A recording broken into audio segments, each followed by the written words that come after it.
गौतम बुद्ध एक दिन सुबह सुबह सभी शिष्य बुद्ध के प्रवचन सुनने के लिए एक साथ बैठे हुए थे।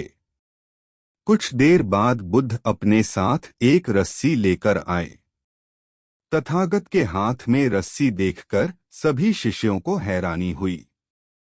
बुद्ध अपने आसन पर बैठे और उन्होंने रस्सी में एक के बाद एक 3 गांठ बांध दी।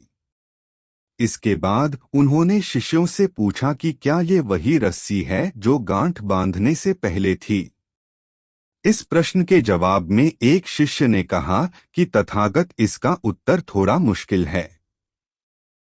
ये हमारे देखने के तरीके पर निर्भर करता है। एक तरह से तो रस्सी वही है, इसमें कोई बदलाव नहीं है। एक अन्य शिष्य ने कहा कि अब इसमें 3 गांठें लगी हुई हैं, जो कि पहले रस्सी में नहीं थीं। इसे बदला हुआ भी कह सकते हैं।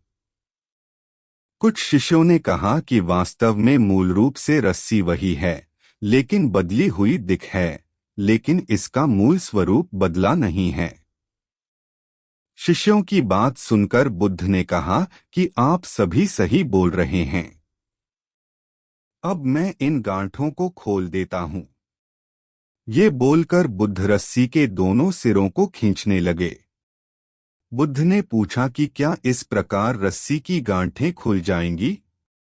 सभी शिष्यों ने कहा कि नहीं, ऐसा करने से तो गांठें और ज्यादा कस जाएंगी। इन्हें खोलना और मुश्किल हो जाएगा। बुद्ध ने कहा कि ठीक है, अब एक अंतिम प्रश्न, इन गांठों को खोलने के लिए हमें क्या करना होगा?